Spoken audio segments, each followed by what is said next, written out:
Hola, bienvenidos a todos los que nos siguen a través de este espacio de entrevista. Mi nombre es Juliana Marcillo, soy mediadora del Tambo Puerto Viejo. En esta ocasión, en esta entrevista, tenemos a un invitado muy especial, a un amigo querido que hemos conocido virtualmente desde el año anterior y con quien hemos mantenido una correspondencia interesante con respecto a literatura manabita.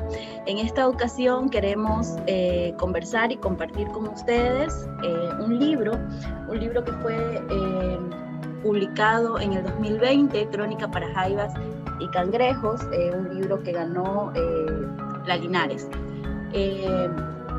Vamos a iniciar entonces este espacio lo realizamos con la finalidad de poder conocer autores manabitas, autores nacionales, a gestores culturales que quieran compartir con nosotros lo que están haciendo en Manabí y en el país en torno a la lectura, a la escritura y a la gestión cultural.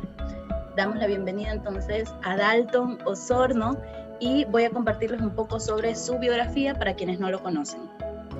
Dalton Osorno Jipijapa, 1958, poeta, narrador, crítico literario y maestro universitario. Licenciado en literatura por la Universidad Estatal de Guayaquil, ha publicado el libro de cuentos El vuelo que me dan tus alas, 1988, y los poemarios Visión de la ciudad, 1996, Palíndromo, 1997, Amantazgos, 2000, y No hay peor calamidad, desfachatez, infatuamiento que un poeta enamorado, 2003, con el que ganó el premio único del 7º Concurso Nacional de Literatura de la Municipalidad de Guayaquil. Es coautor de la compilación El escote del oculto, Antología del relato prohibido, 2006.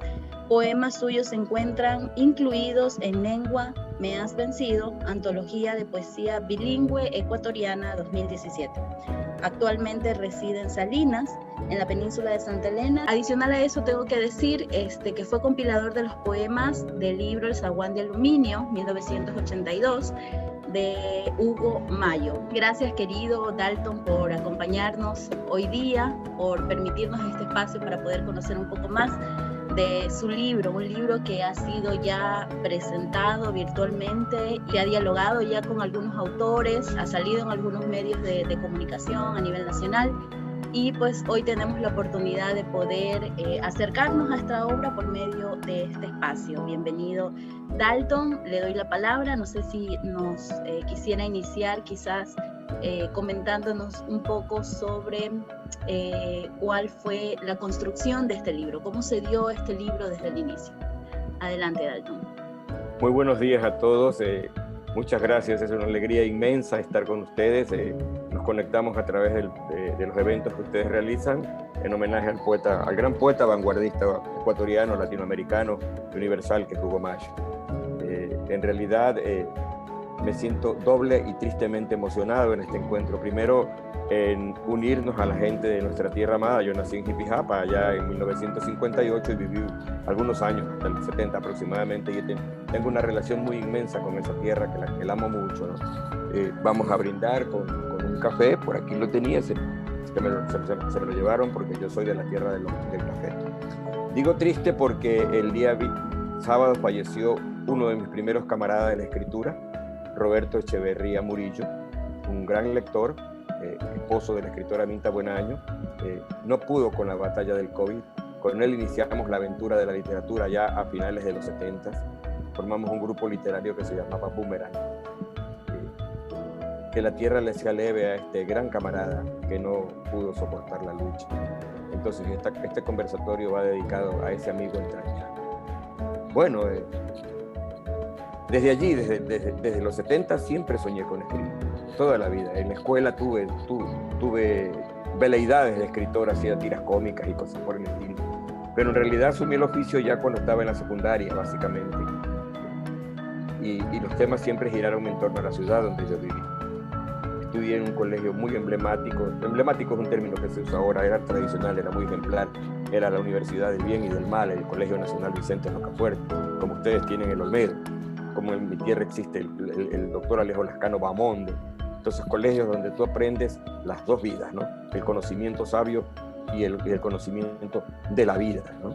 Entonces, por allí fue el asunto. En ese evento, soñé con escribir una novela sobre Guayaquil. Siempre la tuve en mi cabeza desde el año 74, 75, y fui acumulando información, mucha información, hasta que se dio el evento del concurso La Linares, que es exigían una pieza literaria muy precisa, ¿no? 150.000 caracteres, que dan aproximadamente 100 páginas, y yo tenía 600 páginas. Entonces hubo que ensamblar, crear, reducir eso a algo que se vuelva legible, ¿no? Entonces por ahí es la idea, la tentativa, el sueño de escribir. Alguien otro de los Boomerang ayer puso una foto en el diario donde estábamos Aminta, Pedro Cruz, Eduardo Morán, el fallecido Roberto y yo, y nosotros, y nos hizo recordar ese sueño de escritura, lo que soñábamos entonces, ¿no? El proyecto de escribir algo nuevo o algo distinto, algo que llame la atención sobre Guayaquil básicamente. Adelante, usted tiene siempre la palabra. Muy bien, Dalton, muchas gracias. Cuéntenos entonces, ¿qué tiempo le tomó construir esta obra? Si bien hemos leído algunas reseñas de algunos autores que han realizado sobre la obra, hablan mucho sobre la nostalgia, sobre el recuerdo, de ese retroceder a las memorias y a las entrevistas que usted realizó también para la construcción de esta obra. Desde por el 75 yo ya tenía la idea de escribir una gran novela sobre Guayaquil, y comencé a investigar la historia, los cronistas, la música, sus comidas, sus intimidades, su sexualidad, sus prácticas sexuales, su manera de amarse, los hitos que marcaron la historia. Y soñaba que había que hacer una novela de un vaporeto que tenía que entrar a Guayaquil. Usted a Guayaquil entra de 1000 maneras, entra por tierra, entra por agua, entra por aire, ahora entra por aerovía. Entonces había que entrar con la imaginación. Entonces, ¿cómo concebir una novela? La idea era inventarse un escritor falso, y un escritor falso con una heroína, que es Ambrosina de Amay, que es el personaje que cuenta la novela, que en realidad es ella quien la cuenta. Entonces el escritor falso es el periodista, el que sueña escribir una novela, el que tiene fantasías eróticas y va reconstruyendo la ciudad desde todos sus elementos. Cuando alguna vez me entrevistaban al comienzo del premio, que en qué parangón, en qué casilla se leería la novela, yo pienso que en todas, ¿no? La novella, como le llamo yo, porque es novedad, es pequeña, no es grandilocuente, es pequeña. Hay que leerla en la historia, básicamente, en la historia de Guayaquil. Yo, Dalton Osorno, llegué a vivir a Guayaquil en 1970 y descubrí otro mundo. Venía de un pueblo a la gran ciudad y se formó un trastorno obsesivo compulsivo por la ciudad. Escribir cuentos de la ciudad, poemas de la ciudad, ensayos sobre la ciudad, estudiar su música, su folclore, todo aquello se convirtió en ese ton que culmina en la reescritura de esta novela, porque esta novela se ha demorado casi 40 años. No es una maravilla, pero se ha demorado 40 años porque es decía un crítico, Marcelo Báez, es como un saquear de cronistas de la historia, ¿no? Y con eso volver una poética. Mi amiga Minta Buenaño decía en la presentación que es una novela potente, algo así como muy compleja, ¿no? Entonces eso viene de cómo imbricar todo ese sueño que yo tenía de muchacho, que se fue acrecentando con el aprendizaje, con la formación literaria, con las lecturas, con la experiencia de talleres. Y tuve una gran experiencia de talleres desde el 70 y pico hasta el 84 aproximadamente. Entonces por ahí son años, es una vida. Por eso decía, sin pedanterías, que cuando nos otorgaron el premio estaban valorando una escritura de más de 40 años. Muy bien, es un ejercicio de escritura de largo aliento. Dalton, ¿qué lo motivó para publicar esta obra o para participar en el concurso en un año tan complejo como fue el 2020? Bueno, yo llevé mis 600 páginas a Europa y compartí con una pareja de amigos el viaje a Europa, y siempre estuve tentado de dárselas para que los dos escritores, ¿no? No lo hice absolutamente, y cuando vine revisé las bases y fue el reto. Yo llegué en octubre y el libro lo mandé el 20 de diciembre al concurso. El concurso de la Linares es un concurso que te pide una pieza literaria donde casi no repitas absolutamente nada. Una joya, ¿no? Entonces, esa camisa de fuerza maravillosa de coger y hilvanar eso, se produjo la idea de imbricar 48 apartes con distintos tonos discursivos, con distintos estilos, con distintos ritmos, géneros y subgéneros que se cruzan, conferencias, diálogos, sainetes, etcétera, notas de prensa, confesiones, conferencias. Entonces, allí fue el reto. Fueron los días de levantamiento de octubre del 19, la premura de ir organizando. Nos quedamos varados en Guayaquil, no podíamos venir, estaban cerradas las vías, y yo con mi aparato y mi computadora dándole, buscándole el imbricar, ¿no? Cómo crear una polifonía. Por eso originalmente participó en el concurso con el título Sonata para Jaivas y Cangrejos, porque eso quería. Pero luego los editores excelentemente hicieron una lectura salvadora, porque le pusieron a la novela el título que debía tener: Crónica para Jaivas y Cangrejos. El título correcto original de la novela era Hurgamanderas, que es la palabra más preciosa, más fónica, más audible que se puede haber oído y escrito para llamar a las mujeres de las 4 letras, a las señoras prostitutas, a las putas. Precisamente voy a compartirles la opinión de Marcelo Báez. Dice: se trata de un libro trabajado frase a frase como si fuera un poema en prosa, con una exhibición erudita del que ha saqueado diccionarios y crónicas del puerto toda su vida. Y también Clara Medina dice: Dalton Osorno, profesor universitario hoy jubilado y radicado en Salinas, vivió por años en Guayaquil. Por tal motivo conoce sus calles, sus lugares, su historia, su literatura, su música y su cultura popular. Y esto refleja en la novela galardonada, que es La historia de la calle 18 o el barrio de Tolerancia. Un poco hablemos sobre ese sector de Guayaquil, Dalton. Decían, bueno, la regeneración urbana ha ido un poco maquillando, tapando, quitando esos ambientes, esas calles, como lo lindo de la novela es que te trae de nuevo todo ese ambiente, ¿no? A pesar de que quizás mucha gente no conoció o no transitó, para los que sí conocen y para los que saben la historia de Guayaquil, trae de nuevo todo ese ambiente, todos esos personajes. Háblanos un poco de eso, sobre los personajes que habitan en la novela y que eran personajes que vivían o transitaban en estas calles de Guayaquil. Hay una infinidad de personajes, una cantidad y muchos personajes femeninos, por ejemplo, Ambrosina, Rubí, de ficción, y los cronistas, los intelectuales, los músicos que se citan allí, la música que se cita allí, los pintores que dibujaron y pintaron a las prostitutas, a Ambrosina y a su madre, llamada Concepción Justicia. Ninguno de los personajes que están dentro del libro existen, todos fueron inventados. El único nombre real que existe es mi amiga de la adolescencia, Ambrosina de Amay, que fue una amiga brasilera que yo conocí, una chica con la que tuve un romance maravilloso y se perdió de la vida. Entonces, todos los personajes son de ficción. Todos.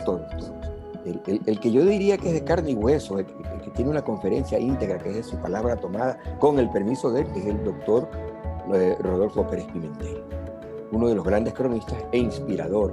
Cuando yo soñaba escribir esta novela, buscaba a Rodolfo en las oficinas de la notaría y me escuchaba y me orientaba y me daba información. Entonces él escribe una crónica que se llama Chicas Malas, ¿no?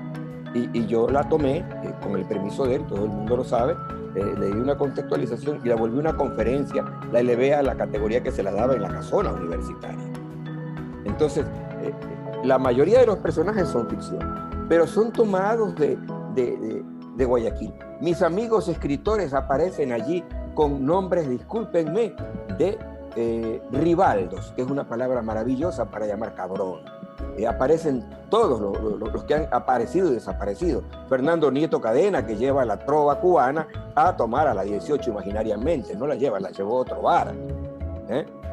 Velasco Mackenzie, que está contando una historia allí. Héctor Alvarado Manavita, que aparece como un gran cafiche. El difunto Fernando Artieda, todos aquellos. Mi amigo entrañable Héctor Napolitano tocando en la 18, ¿no? Entonces todo es un juego de realidad y de ficción. Y tiene que ver con la gente de Guayaquil. Vuelvo a insistir, Guayaquil es una compulsión en mi vida, es una atracción, es como la amante ideal. Y la única manera de rendirle cuentas, de pagar tributo al haberme dado la visión, la educación, la formación, mi esposa y mi hija, que son guayaquileñas, mis amores, mis dos grandes amores. Entonces, imagínense cómo un hombre que apenas ve un cuarto con un ojo podía estar en esta cosa. Había que oír, escuchar, exagerar, mentir, poetizar. Y sí es verdad, soy un rastreador de diccionarios y llego a una exageración terrible. No digo que los diccionarios, conozco los diccionarios, llego a exagerar, una hipérbole terrible, que los diccionarios me conocen a mí. Entonces en los diccionarios encontré maravillas para decir prostituta, 3 palabras preciosas. Isa, que es preciosa. Furcia, tía, Lea, Urgamanía. ¿Cuánto te enseña el diccionario? O prójimo, que es una palabra linda, hermosa. Había que buscar, como dijo mi maestro, el doctor Humberto Salvador, para llamar a las mujeres de las 4 letras una poética.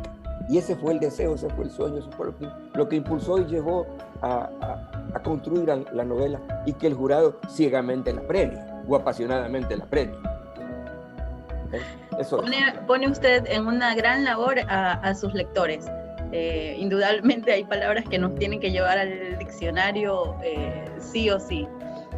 Precisamente Ambrosina Damay es el seudónimo que usted utiliza para participar en el concurso, ¿verdad? Sí, así es. El personaje y seudónimo lo utilicé. Me gustó. Y después de haber conocido esta niña hermosa, mi gran amiga de 12, 13 años, con las que nos dábamos esos roces de boca que ahora se llaman piquitos, ¿no?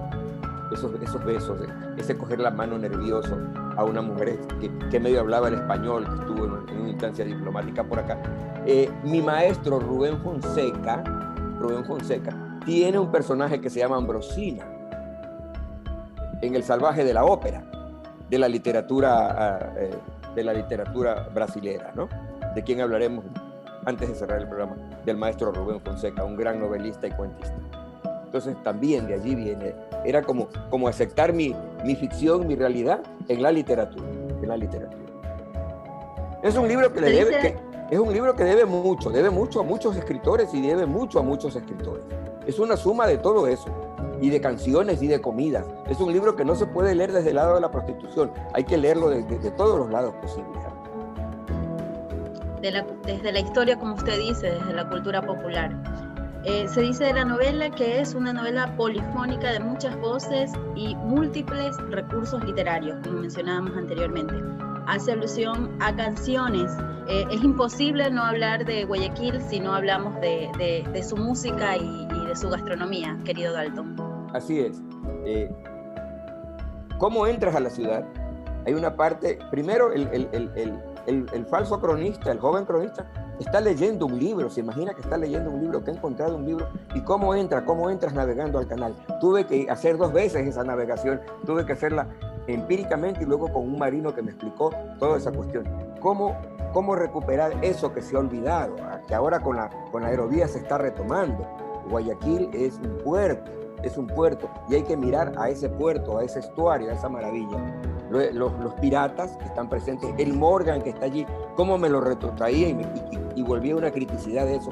La comida es importantísima, está en los barrios populares, los libros, sus escritores, su música. Entonces, todo eso que yo escuchaba, que bullía en mi cabeza, me iba dando esa idea. Siempre he soñado en escribir una literatura fraccionada, fragmentada. Fui un gran lector del Ulises, un gran lector de Rayuela, ¿no? Un gran lector y admirador de la novela del maestro Jorge Enrique Adún, Entre mares y una mujer desnuda. Entonces, libros que fueron marcando mi literatura. Y esta deuda musical se la debo al cubano Guillermo Cabrera Infante. Él me enseñó todo eso, de él aprendí, de él copié ese estilo, esa parte fónica, ¿no? Tres Tristes Tigres, o La Habana para un infante difunto, libros señeros de mi vida y en mi formación, como Rayuela o como Ulises.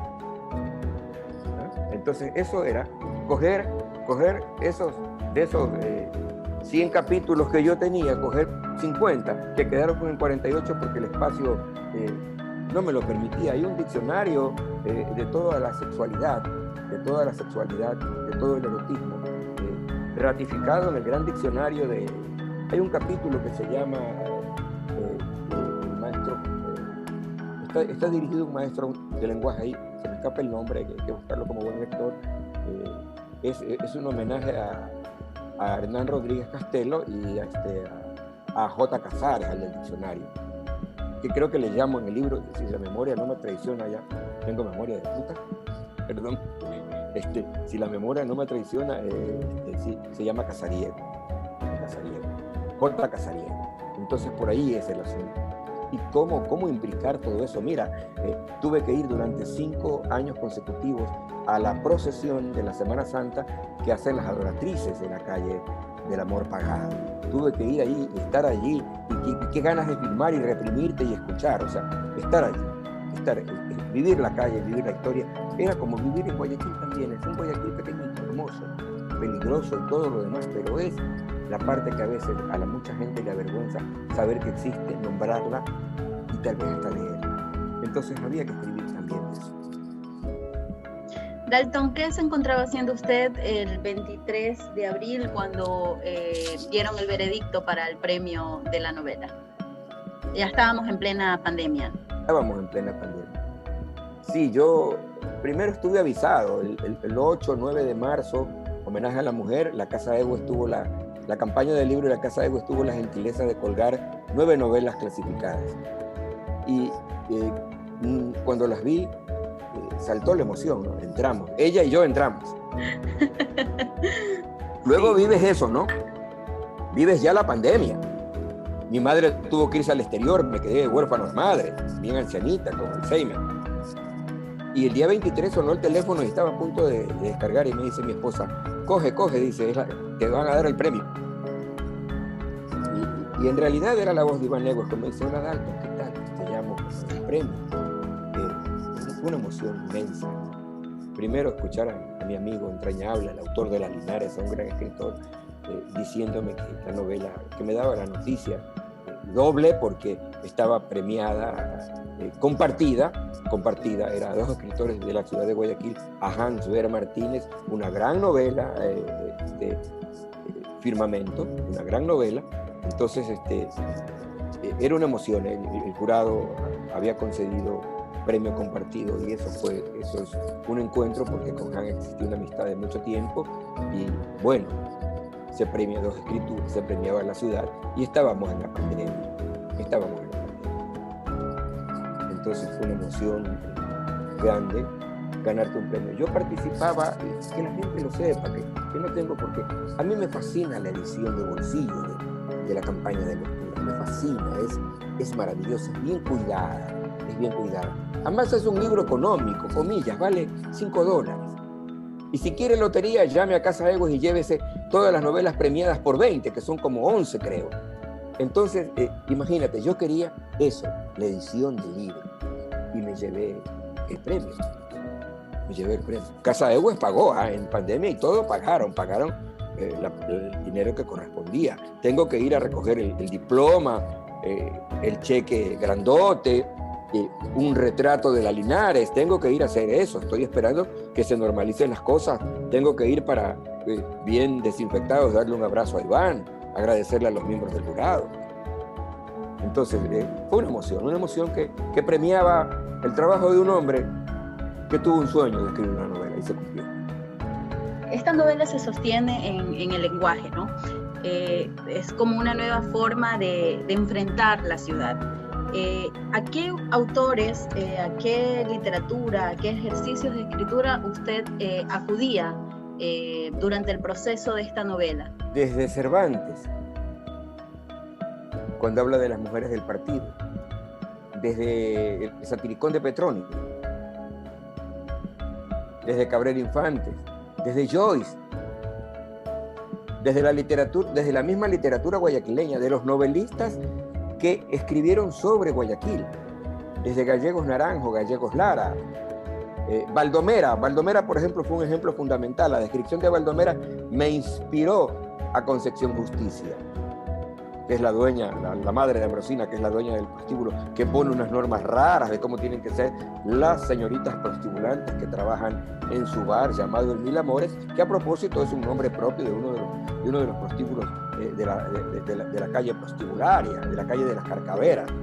Entonces, de allí, de todos ellos, y todo lo que yo veía lo quería transformar en aquello, ¿no? Las entrevistas que tuve con las damas de la noche, las entrevistas que tuve que convencerlas para ir a comer, para salir a comer, que me daban citas especiales antes de su trabajo o después de su trabajo. Historias de seres conocidos que las trastoqué, que las reinventé. Por ejemplo, hay un capítulo donde se nombra Portoviejo allí. Se nombra Portoviejo cuando el capitán fundador supuestamente pierde el ojo y se inventa que lo perdió con Pacheco, ¿no? Había que rendirle homenaje a la tierra amada, había que buscar ahí un guiño, cómo lo colocabas. Está mencionada Manaví en los corviches, porque los corviches son de origen nuestro. No podía poner el greñoso, que es un plato muy hipijapense, unido a la celebración de la vida y la muerte. No lo podía poner porque eso no podía estar en ese lugar, pero estaban los corviches.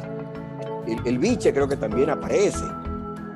Y hay un homenaje inmenso a nuestra tierra, a nuestros escritores, que es cuando se me ocurre a mí eso de tomar personajes de la ficción, llevar a don José María Egas con el poema Líndica y proponer en la historia de que está detrás del retrato de la cíngara, de la gitana, está escrito un poema que es exactamente la transcripción de Líndica, pero es el juego de la ficción. Entonces ese hombre de traje de rigor negro y de cabellera cana era el poeta José María Egas, que había que bajarlo de toda su cúspide poética, porque ese poema a mí toda la vida me impresionó. ¿Y cómo demonios lo pongo? Tengo que ponerlo con su autor. ¿Y cómo lo pongo? Con su autor teniendo intimidades con una prostituta gitana. ¿Ah? Entonces, mira cómo es todo este engranaje de mentir y mentirnos. ¿Ah? Se resolvió maravillosamente, querido Dalton. Lo importante es que funciona y que llega. Una de las palabras que me encanta, que la subrayé, me parece muy poética, muy hermosa, es escrituraba, ¿no? Que justo está en la página 29, en el parrafito que dice: oí que Ambrosina le contó a Concha que él escrituraba sus visiones, que llegaba hasta su cuarto a escuchar sus habladas y allí le rindió sus amores. Es uno de mis favoritos. Y también había subrayado otro verso que quisiera que habláramos de eso, de sexo y bebidas, que dice: en esta germanía no se puede concebir el sexo sin bebida. Hermoso también, que resume un poco el ambiente en el cual se encuentra la novela. ¿Usted ha regresado a Guayaquil últimamente? ¿Ha recorrido de nuevo estos lugares que seguramente ya no existen, no están? ¿Cómo es ese encontrarse con esta novela, con este ejercicio de recordar un poco todas esas vivencias, querido Dalton? Bueno, la última vez que estuvimos en Guayaquil fue en diciembre. Ahora estamos muy atemorizados. La novela tuvo que volver físicamente a su espacio. Tuvo que volver a su espacio. Tuve que fletar un taxi, escaparme de casa, esperar que la calle Prostibularia esté abierta y llevarle el texto a una de los personajes vivientes de la novela, que es la señora Vilma Guanín. Me recibió en su prostíbulo, con su mascarilla, nos desinfectamos, cogió el libro, me dijo que tenía tiempo para leerlo, se lo expliqué, se sintió muy emocionada y se olvidó de la pandemia y nos abrazamos. Y me dijo, gracias por acordarse que nosotros existimos. La señora Vilma Guanín, una de las primeras en recibir el libro, cuando llegó, tuve que pedirle a un taxi que me llevara y me esperara y hacer todita la desinfección. Tenía que volver el texto de donde se había originado una inmensa parte. Creo que tengo una foto del recuerdo. El bar de ella se llama El Cartel del Buen Sabor. Y allí yo solía, cuando iba a mis investigaciones, tomar una cerveza helada, bien helada. Ella tenía la gentileza de darnos un vaso de cristal y tomar mis anotaciones. Hay un capítulo que se vivió allí de una muchacha hermosa, esmeraldeña, que aparece, creo que es la que se persigna y pone ante el hermano Gregorio el dinero del trabajo. Ella hizo un baile precioso, casi desnudo, del melado de caña, y eso es lo que se quedó en el camino. Esos son los cuentos que se quedaron, esas son las páginas restantes. Pero bueno, no solamente fue la novela ahí, también fue al correo, también está en el correo, también está en Casa Morada, tiene la gentileza de nuestra amiga Paulina Briones que la está difundiendo, está en el correo, en el puesto de libros, está en Casa Egues y la tenemos nosotros para quienes quieran leerla, quienes deseen tenerla. Entonces, antes de pasar, para que nos cuente un poco dónde se puede conseguir, el precio también a través de usted, vía Servientrega, quisiera que habláramos un poquito más de Ambrosina de May. ¿Quién fue ella? Háblanos un poco más sobre ese personaje que es quien narra esta novela y quien a través de ella se cuentan estos personajes. Se cree, o se podría creer que Ambrosina de May es una niña burguesa que fue producto de un incesto que está relacionado con el incendio. La madre de ella fue procreada en el incendio del Diablo Rojo, y ella viene de esa relación incestuosa. Su madre es producto de ese incesto, ella también es incestuosa, es parte de un incesto, y alguien la lleva al prostíbulo, pero con una gran educación. Y lo que hace Ambrosina es recibir la educación de Concepción Justicia, la gran formación, estudia arte, es modelo de dos modistas de moda de la Casa Juan César Villar y del maestro Sotomayor, que eran los que vestían a las reinas en los años 70, ¿no? Entonces, ella estudia eso, está vinculada, se da un guiño de que tiene orígenes con un escritor. Si se revisa muy bien hay que buscar eso, con un escritor de principios de siglo, porque cita un epítome de un pariente que es tomado de un texto de un escritor. Entonces de allí deviene, es una mujer muy culta, criada para ser una mujer inteligente, brillante. Se la llega a comparar con un personaje de una película, y bueno, ella va contando su historia. Es profesora auxiliar de Rodolfo Pérez Pimentel, supuestamente en una cátedra de antropología cultural. Entonces todo eso tiene que ver allí con la ficción, pero es ella la que domina la historia, dada su formación. Es extraño, puede ser creíble o increíble que en una calle prostibularia, ¿no?, en una calle de las Carcaveras, surja una flor del pantano, pero no en cuanto a belleza física solamente, sino en cuanto a belleza intelectual. Había que producir una literatura desde la voz de la mujer. Yo fui criado del matriarcado. En mi casa siempre mandaban las mujeres. Mi abuelo mandaba carajazos, pero el que mandaba en Manaví, la que mandaba era mi abuela. Siempre estuve vinculado. Los varones en casa hemos estado sometidos a minoría.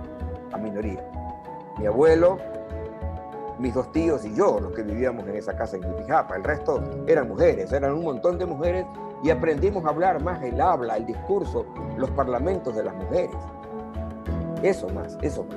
Este libro fue presentado en la FIL de Quito, en la Feria del Libro también de Guayaquil, ha sido reseñada por El Universo, por Primicias, y han habido también pues comentarios de escritores, de lectores, durante todo este tiempo que ha sido presentada. ¿Cuál ha sido la recepción de esta novela? ¿Cómo le ha ido a usted como autor en un año tan complicado, donde se vuelve quizás más difícil el acceder a los libros? Y también que nos comente dónde se puede conseguir. Es un reto, ¿no? Después del fallo, Casaegüe sigue a pie el pedido del jurado y publica la edición virtual. La pone libre para todo el mundo. Eso, el 30, y el día 10 de mayo, domingo, soy insómnico, estaba aquí cuando suena el teléfono y era mi compadre Roberto Sabando Collante, el padrino de mi hija. Me dice: compadre, felicitaciones, estamos en El Universo, la novela ganadora tiene un comentario. Eran las 3 de la mañana del Día de la Madre, y el teléfono no dejó de sonar por más de 40 veces en la casa esa mañana. Yo pensé que era por mi madre. Creo que eran unas 4 o 5 llamadas buscando a mi madre, que estaba en Estados Unidos, y el resto de la gente eran mis amigos que se congratulaban con el libro y cómo hacían para leerlo. Entonces, Clarita Medina es como la gran madrina de la difusión del libro, pone una nota muy cariñosa, muy inteligente, muy brillante, rescata un tema muy interesante. Y ahí se da un juego. Tenía primero todo el mundo virtual. ¿Qué hago yo? Saqué como 10 copias impresas y las mandé a la gente que necesitaba, pero hubo muchos lectores virtuales, una cantidad que yo no me imaginaba. Llamaban a los 3-4 días, estaban pidiendo el enlace, estaban pidiendo el PDF. Entonces se produjo una lectura muy importante. De allí se dan una serie de eventos, ¿no? Comienzan los comentarios en Facebook de los amigos, la aceptación del libro, la admiración del libro. Se da la Feria del Libro en Guayaquil, se presenta en Guayaquil. Se da la Feria del Libro en Quito, se presenta en Quito. Se presenta en la Universidad de Cuenca. Ahora estamos hablando del libro. Iván Rodrigo Mendizábal hizo un foro sobre la novela. La han comentado escritores muy preocupados del libro, han hecho lecturas inteligentes, Anita Buenaño, su esposo Roberto Echeverría, el poeta Marcelo Báez, Clarita Medina, Eduardo Varas Carvajal. Tengo una llamada, en comillas, porque hay un deseo de traducir a la lengua inglesa. Tengo un pedido, entonces estamos allí soñando aquello, ¿no? Hay un pedido. ¡Qué maravilloso! Bueno, ha sido un libro, como dice la novela, y celebró esa frase la directora del museo, la pintora Mariela García. Ha sido una novela con leche, con buena leche. Entonces, por ahí es el asunto. Lo importante es que cumple un rol, llega al lector. Y en tiempos de crisis era terrible porque eso me permitió vivir. Yo estaba viviendo un meniere, un problema de mareo, estaba muy mal, tenía un problema auditivo. Y eso me ayudó a vivir la ausencia de mi madre, los amigos caídos, la pandemia. Entonces, solo cuento, un amigo de 80 años me llama y me dice: ¿cómo se lee un libro por internet? Ya lo tengo aquí, hay que afoliarlo así. Y me llama a las 18 horas y me dice: terminado de leer, estoy completamente feliz. Y le pregunto: ¿alguna palabra te molestó? Ninguna, carajo, está bien escrito. Entonces, por ahí era la idea. Ahora lo que cuenta es agradecer a esta gente que le ha dado vida al libro.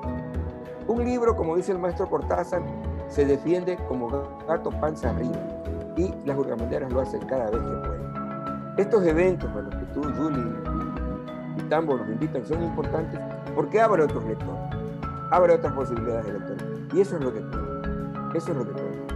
No es la fama, es cómo comunica, cómo lo que tú escribiste estéticamente llega a los demás y llega con alegría. Un libro que fue hecho con placer, con satisfacción, con amor. debe ser leído con placer, con satisfacción y con amor. Nada de lo que está ahí está inventado. Todo viene del folclore. El relato viene de otros relatos, de otras voces. Por eso la eufonía. Estaba revisando la gramática del Decamerón de Todorov y pensaba en ese pensamiento, que es muy importante. No somos dueños de nada, sino en el momento, no de escribir, sino de escriturar, que es como dice, esto es mío, yo me robé esto, yo tomé esto, yo escuché esto, yo imprimo esto, yo lo vuelvo literatura. Y allí era el reto. Entonces, eventos de esta naturaleza, cariños como el tuyo, son los que permiten que nosotros lleguemos a más lectores. El libro está en Casa Ewes, tiene un costo de $5. Si quieren el libro solo, y si quieren los libros premiados, que son 9, creo que es 20.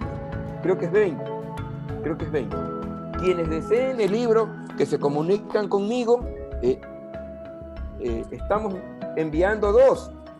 En el caso nuestro, estamos enviando el poemario, y estamos enviando la novela. Entonces, eso ya vía telefónica, encuentran mi teléfono en el Facebook, es 099-022-9737. Me llaman y hacemos el paquete de envío para la gente que desee. Qué alegría poder hablar de un libro que fue escrito con alegría, y con la alegría, Julie, que tú contagias en tus programas cuando resucitas a los escritores de la tierra amada. De nuestra tierra, querido Dalton. En realidad un gusto enorme poder conversar con usted, hablar de su novela, de los personajes, de todos estos 40 años de escritura, de pensar, de corregir, de volver. Muy interesante en realidad para todas las personas que nos están escuchando, pues ya saben, el libro en Casa Ewes o con Dalton directamente. Estos tiempos también nos han permitido poder acercarnos a los autores de otras formas, ¿no? Hay que aprovechar también estas posibilidades que nos brindan estos tiempos. Y también voy a dejar el link de descarga en esta entrevista, por si alguien está interesado, puede descargarlo o puede adquirirlo en físico, que en realidad me encanta a mí la lectura en físico, ¿no? Es otra experiencia. Entonces, para quienes estén interesados, y también quisiera, Dalton, invitarlo a que nos comparta un fragmento de la novela para dejar ahí con las ganas a todos los que nos están escuchando, cualquiera de su preferencia. A la gente le encanta el capítulo del sainete, cuando la calle habla con la Me encanta eso a mí también. Hay una propuesta de hacer una pequeña obra de teatro. Exactamente, eso pensaba ahora que lo leía, cómo se convierten en personajes, y yo me imaginaba, yo dije, esto quedaría muy bien en unas tablas de teatro con estos 3 personajes. Me parece también una fantástica idea, y seguro que va a funcionar porque la estructura mismo da también para eso. Allá en Manabí tenemos una amiga que deberíamos comprometerla. Sí, una gran actriz, y tiene que buscar, no sé, esa parte de la puesta en escena es de ella. Bueno, yo le diría a la gente que lea ese capítulo, que lea todo el libro, que lea el de Francisco de Orellana, pero en las fantasías el introito dice así, y 3 líneas. Escribimos el introito con el anhelo de calmar a quienes intuyan que este relato es la manifestación escandalosa de nuestra palabrería. Quedémonos con el bicho de que es la manifestación escandalosa de nuestra palabrería, porque la que cuenta la historia no se llama Dalton Osorno, se llama Ambrosina de Amay. Muy bien, entonces ahí tienen ya un adelantito para quienes estén interesados en esta novela. Querido Dalton, antes de despedirnos en este segmento también le quitamos un minutito al autor para que pueda recomendar un libro a la audiencia. Un libro que usted haya leído en algún momento, que le haya llegado de alguna forma, que le haya brindado herramientas, emociones, sensaciones. Un libro que usted crea que le puede servir a alguien más y que debe ser leído. ¿Cuál sería ese libro? Yo podría pedirte que sean algunos libros a la vez. Uno, sí. Dame más. Un pedacito. Mira, el libro que hay que leer realmente, es La compañera de esta novela. La novela de Hans Firmamento. Pero yo sumaría un montón. Hay que leer Firmamento porque es una novela que ganó el premio. Compartimos ese premio, es una novela muy bien escrita. Pero leería, por ejemplo, Carne cruda de Rubén Fonseca. Contextos fugaces de Aminta Buonaño, que terminé justamente el viernes, el comentario que se va a hacer en Cuenca. Y estoy releyendo casi 40 años después de un libro maravilloso que se llama La mujer de tu prójimo, de Gay Talese, que es una maravilla, es una Biblia, lo estoy releyendo. Y bueno, Carta larga, un montón de libros que tú puedes leer, El buen ladrón. Entonces, no me pidas uno, hay un montón de libros que hay que leer. Lo importante es leer. Tengo en mesa, estoy leyendo 3 o 4 cosas a la vez. Entonces, me consta. Entonces, por favor, no uno. Pero sí, comencemos leyendo el libro de nuestro camarada Jacques Bell y pasemos a Carne cruda, que está en iPad, libro baratísimo, $5. Muy bien. Ahí tenemos algunas recomendaciones entonces. Hemos llegado a la parte final de nuestro programa. Querido Dalton, agradecerle de todo corazón. Siempre es un placer inmenso conversar con usted. Siempre se aprende. Es muy gratificante poder saber y compartir de un manabita pues este trabajo literario que se ha realizado durante años y que ahora pues vemos sus frutos con un premio muy bien merecido. Es una obra recomendada. Muchas gracias por acompañarnos, querido Dalton, y esperamos vernos pronto, ojalá que en nuestra tierra. Muchas gracias. Lo importante es que estos eventos que ustedes realizan le dan vida a los libros, y los libros sin lectores no son libros. Ha sido un placer inmenso y muy triste a la vez, como dijimos al inicio, cerrar esta conversación. Sí. Recordando a nuestro entrañable camarada Roberto Echeverría Murillo, y que la tierra le sea leve. Un gran lector. Abrazos, querido Dalton. Cuídese. Que pasen bien. Chao. Que pasen bien. Ya nos veremos en YouTube. Así es.